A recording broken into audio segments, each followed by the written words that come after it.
For over 150 years, 5 generations of the Woodruff family have serviced the South Jersey community's fuel energy needs. In this 3-part series, Bob Woodruff Sr. shares with Meg the history of the Woodruff family and the Woodruff Energy Company. Meg and Bob also touch on the long-standing tradition in the Woodruff family of service to the community and his love and support for the arts. Enjoy this episode of the Bridgeton Beacon. So while you're running a thriving business, you also took so much time to contribute to the community. And joining Rotary, which is its primary purpose is service, was something that you've been involved in for over 63 years. And 63. Yep. And a couple weeks ago at the Rotary meeting, you told us a little bit about your experiences in Rotary and what it was like back when you joined. Can you share with us a little bit of that and tell us what it was like, how it's changed, and why you're still part of it? I sure will. As it turns out, this year is the 100th anniversary of the Bridgeton Rotary Club, founded in officially in 1922. And my father was not a member of the original club, but he joined, I think, around 1932, and he was a member until his death. And then I joined in 1958, as well as my brother Alan. He beat me by 6 months, so he is now a member for 64 years, and I'm only 63. But that's between all of that and my father's term of service, I think we figured out we had 177 years of service to the Bridgeton Rotary Club. It's been a wonderful club because their motto is service above self. And they've done so many different projects around the town, and so many of the people have been town leaders. It's been a wonderful experience for me. Just to be involved with people in Bridgeton and to be able to do things for Bridgeton. When I joined in 1958, Bridgeton was quite the thriving community. It's always been the county seat, but it was also the center of all commerce in the county. It was the time before malls, the time before internet and ordering things through the mail. And for the first 10 or 15 years that I was there, it was quite the town. Everybody came in town. They did all their shopping there. The Center City Bridgeton was quite the place to be, and so was the complete city. As we know, when Owens, Illinois began to phase down and eventually pull out in the 1970s. And then with the malls being built and internet, Bridgeton lost its spot as the center of commerce, as did so many of the older towns. Of course, I love Bridgeton, and I know you do too. And I there are do. many lovely things about Bridgeton, and we have this wonderful park that we have there. We have the historic buildings in Bridgeton that are just outstanding. There's a lot of nice things about Bridgeton. It's changed a great deal, but I still love it, even though I always lived out at the family farm, and then later on was able to find, my wife and I were able to find an old historic home out in Alloway Township, is where we live now. I like it there too. We raised our 4 children and are still there. We've been there almost 55 years now out there. So Wow, that's wonderful. Mm-hmm. So you tell us a little bit about how it was when you first started Rotary. I thought that was the things that you shared were really interesting about how it was just men, and you had to make, I think you said, if you missed 4 meetings, you were out. Where it was located. I think all of that history is really neat, and it helps, I think, sometimes to to guide the future members and show the commitment that the members had way back when, just going forward. Sure. The people who lived, the older people who are now older, would remember the old Cumberland Hotel, which is right on the corner of Pearl and Commerce Street. It's now, of course, they call it the High Rise. It's the High Rise unit there. But it was a 7-story hotel, which was built in 1924 and had a big ballroom on the 7th floor. It also had a very fine restaurant on the 1st floor. But the club met up on the 7th floor. It met and still meets at noon every Thursday. And when I first joined, there were over 100 members of the Rotary Club, and they were very, very strict about being a member. You couldn't miss 4 meetings in a row, or they would ask you to leave, and you had to keep a certain percentage of your attendance for the same reason. But it was an interesting group of people, because when I first came there, I was 21 years old, and we had members in the club who were 90 years old. And one of the rules of the club was that you always had to address every person by his first name. But now this is 1958, and we're a little bit of the old school. It was very, very difficult for me to come up to a 92-year-old man and call him, "Hi, Bill." You know, Yeah. That was very uncomfortable for me. But we did it, and it was. And it was all men back then, right? It was all men. I think it was not until the 1980s when the Rotary Club, Rotary International, opened up membership to women.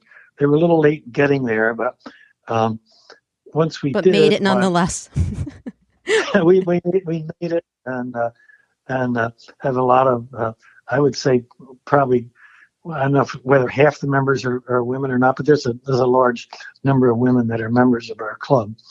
So we're always happy to have the women, and of course women now do jobs that are equal or better than many of the men.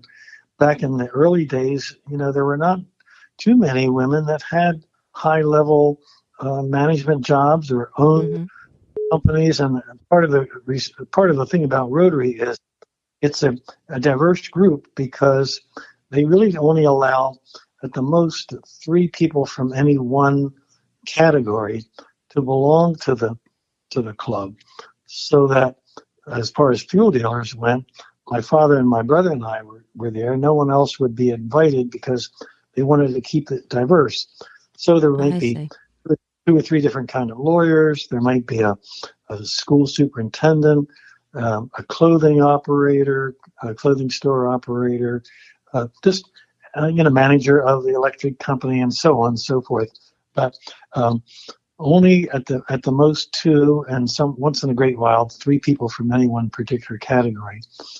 So that was a nice way of keeping the group diverse.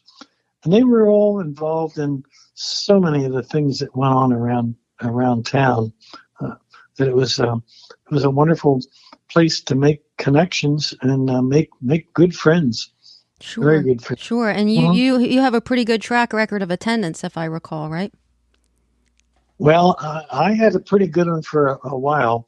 My brother, who holds the all-time record in the club history, has 64 years of perfect attendance, which means that he either made all the meetings, or if he missed a meeting, he had a week before or a week after to make up the meeting at another local or anywhere in the world Rotary Club.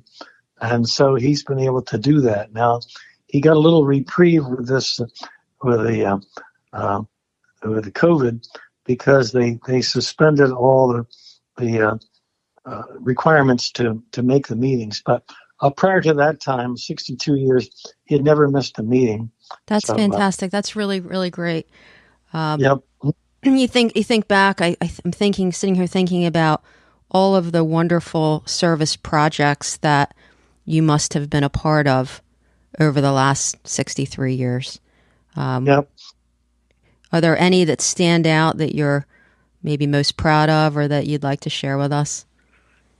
Well, I did a lot of things with Rotary. I was involved with some other things. I think the thing that, other than say Rotary and some of the other things, was I think the biggest experience for me was spending 15 years as a member of the New Jersey State Board of Education, and for 2 years, in 1996 to 98, I was elected president of the New Jersey State Board, and it was a really, really interesting experience. How did that come about?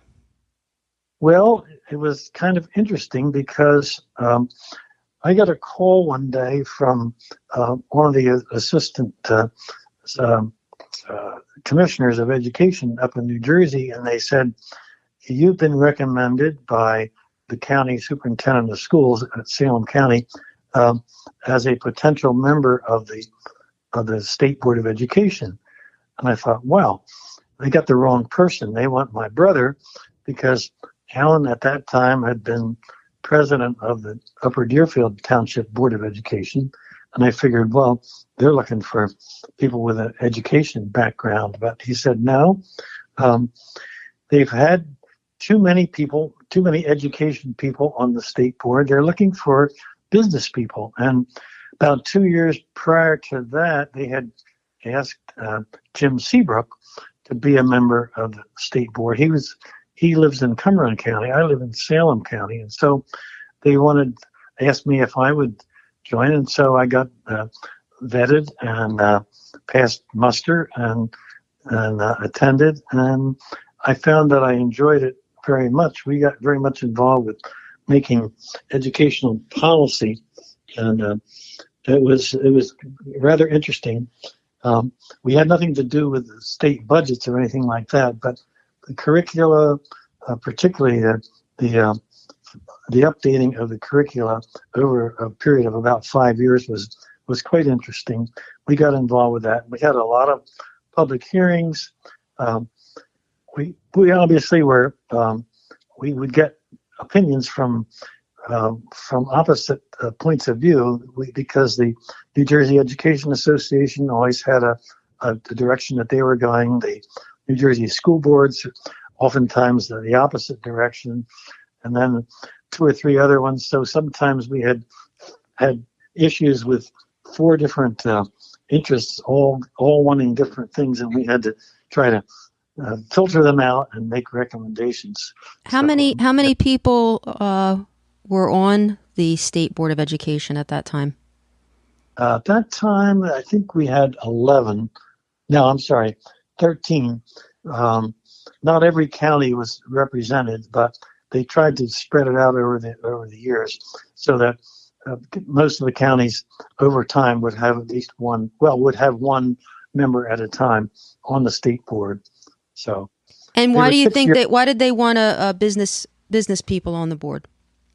Well, they wanted a different.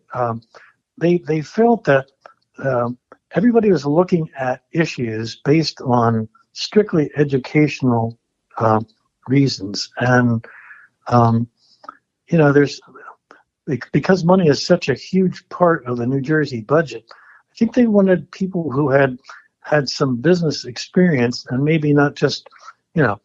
Seabrook Brothers was a rather large operation.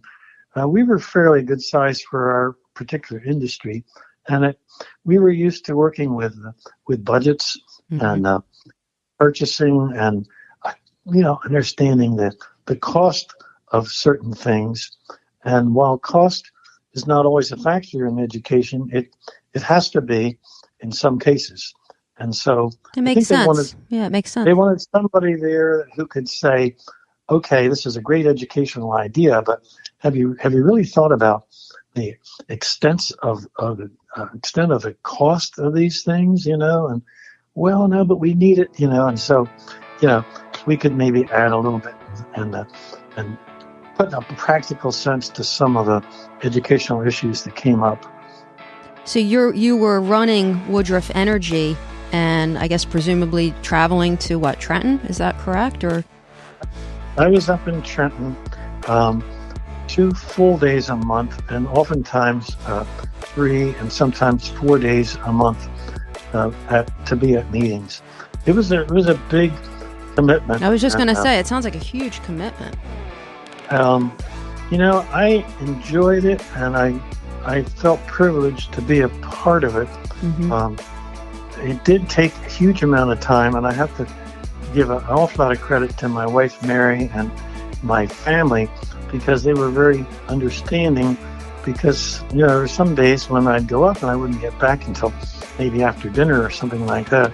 So well, I mean, it sounds like you've come from a family. You said your dad was part of Rotary, and just based on what you've said, it sounds like yes. Your family there's a long standing tradition of giving back to the community and serving the community. Yeah, I got that from my father, and he got it from his father. If you go back, they've always been involved, many of them in politics. My dad was mayor, as I said, for 20 or 30 years out in Upper Deerfield. My brother was on the Upper Deerfield School Board for 20 or 30 years as well.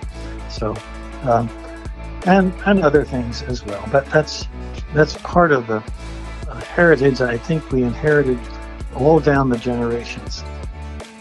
Don't forget to subscribe and like the show on iTunes, Spotify, and anywhere you listen.